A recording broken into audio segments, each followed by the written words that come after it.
Hello dear friends, आज हम पढ़ेंगे क्लास 12th का chapter haloalkanes and haloarenes. पहले हम जानेंगे haloalkanes and haloarenes का फॉर्मेशन कैसे होता है। जब हम एलिफेटिक हाइड्रोकार्बन और एरोमेटिक हाइड्रोकार्बन से वन और मोर हाइड्रोजन एटम्स को रिप्लेस करते हैं तब हमें हेलो एल्केन्स और हेलो एरीन्स प्राप्त होते हैं। पहले हम जानेंगे हेलो एल्केन्स कैसे प्राप्त होते हैं और उसके बाद जानेंगे हेलो एरीन्स कैसे प्राप्त होते हैं। पहले हम जानते हैं हेलो एल्केन्स। जब एलिफेटिक हाइड्रोकार्बन से वन और मोर हाइड्रोजन एटम्स को हेलोजन के द्वारा रिप्लेस किया जाता है तब हमें हेलो एल्केन्स प्राप्त होते हैं। और इसी तरह जब हम एरोमेटिक हाइड्रोकार्बन से वन और मोर हाइड्रोजन एटम्स को हेलोजन के द्वारा रिप्लेस करते हैं तब हमें हेलो एरीन्स प्राप्त होते हैं। और यहाँ पर भी वही लिखा गया है जो मैंने आपको बताया है। यहाँ पे लिखा गया है द रिप्लेसमेंट ऑफ वन और more hydrogen atoms in hydrocarbons aliphatic or aromatics result in the formation of a halogen derivatives of hydrocarbon. आगे लिखा गया है in case the hydrocarbon is aliphatic the product is haloalkane and in the case of aromatic hydrocarbons the product is haloarenes।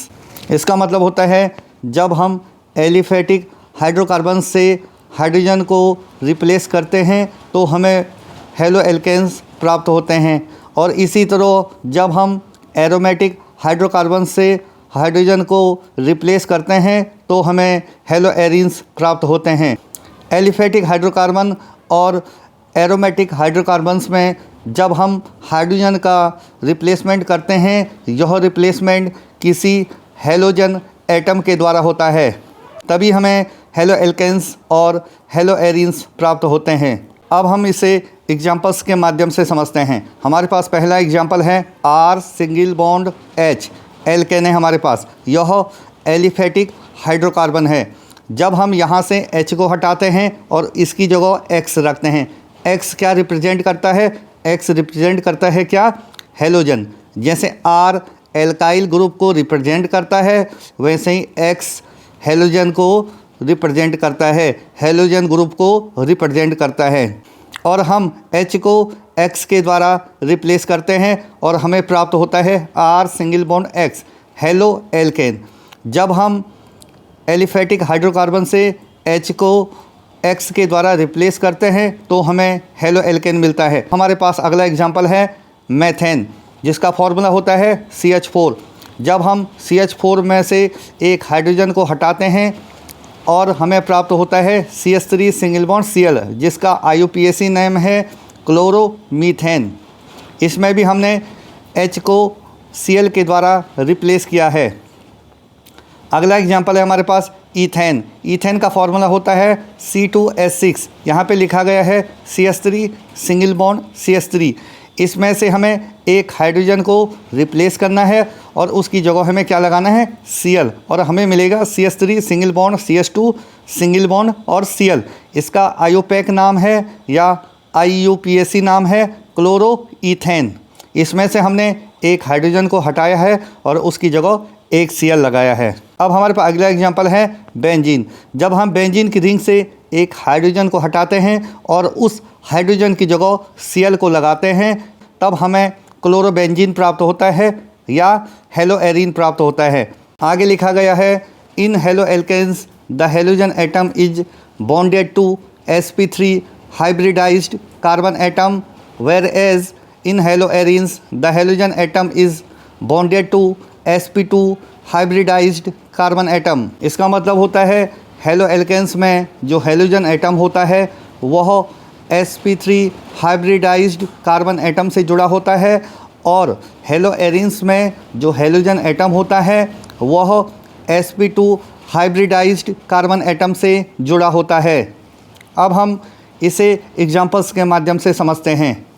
हमारे पास पहला example है halo alkane का। Halo alkane में जो हेलोजन एटम होता है वह उस कार्बन से जुड़ा होता है जो sp3 हाइब्रिडाइज्ड होता है और हेलो एरीन में हेलोजन एटम उस कार्बन से जुड़ा होता है जो sp2 हाइब्रिडाइज्ड होते हैं।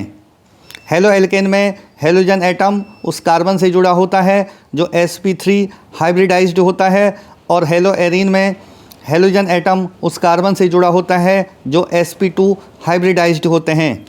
अगर कभी भी कार्बन और कार्बन के बीच सिंगल बॉन्ड हो तो वहाँ sp3 हाइब्रिडाइजेशन होगा, और कार्बन और कार्बन के बीच डबल बॉन्ड हो तो वहाँ sp2 हाइब्रिडाइजेशन होगा, और जहाँ कार्बन कार्बन के बीच ट्रिपल बॉन्ड हो वहाँ sp हाइब्रिडाइजेशन होगा।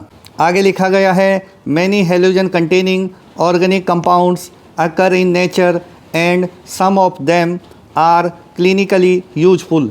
इसका मतलब होता है नेचर में बहुत सारे ऐसे ऑर्गेनिक कंपाउंड्स पाए जाते हैं जिनमें हेलोजन पाया जाता है, और बहुत सारे ऐसे हेलोजन कंटेनिंग ऑर्गेनिक कंपाउंड्स होते हैं जो क्लिनिकली यूजफुल होते हैं। अब हम एग्जांपल्स के माध्यम से उन सभी ऑर्गेनिक कंपाउंड्स के बारे में पढ़ेंगे जो हेलोजन रखते हैं। हमारे पास पहला एग्जांपल है क्लोरीन कंटेनिंग एंटीबायोटिक। एक एंटीबायोटिक है वह क्लोरीन रखता है, उस एंटीबायोटिक का नाम है क्लोरमफेनिकॉल। क्लोरमफेनिकॉल क्लोरमफेनिकॉल की स्पेलिंग है CHLORAMPHENICOL। क्लोरमफेनिकॉल एक एंटीबायोटिक है और उसमें क्लोरीन पाया जाता है। Produced by soil micro organism. जो क्लोरमफेनिकॉल है वह सॉइल माइक्रो ऑर्गेनिज्म के द्वारा प्रोड्यूस किया जाता है। अब हम जानेंगे इसका यूज क्या होता है। It is an effective drug for the treatment of typhoid fever.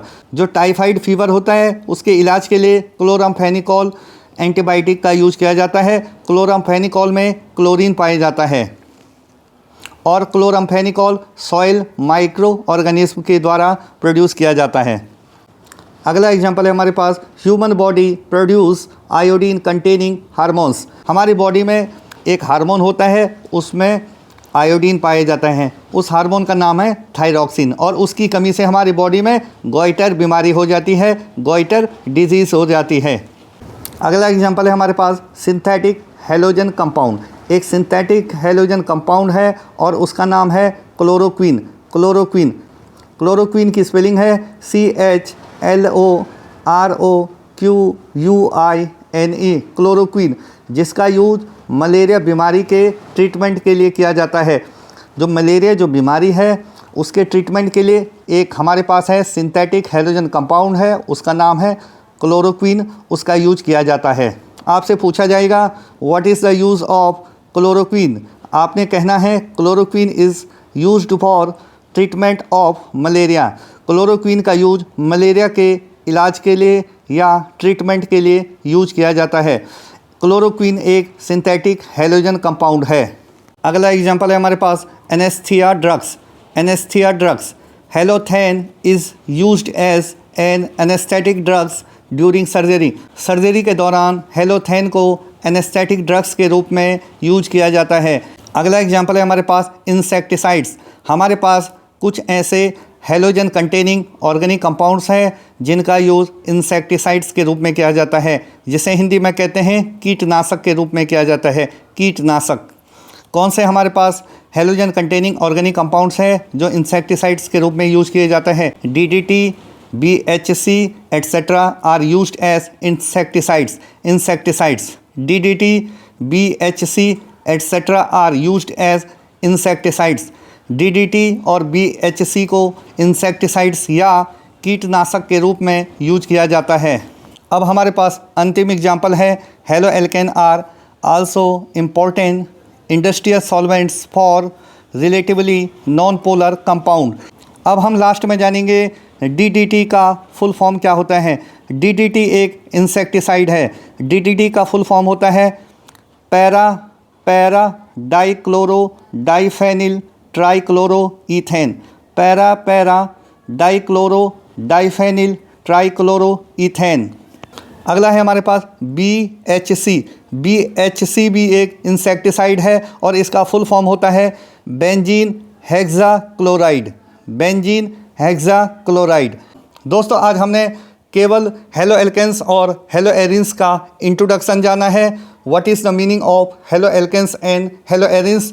अगली वीडियो में हम क्लासिफिकेशन ऑफ हेलो एल्केन्स और हेलो एरिन्स जानेंगे। Thank you, have a nice day. जय हिंद, जय भारत।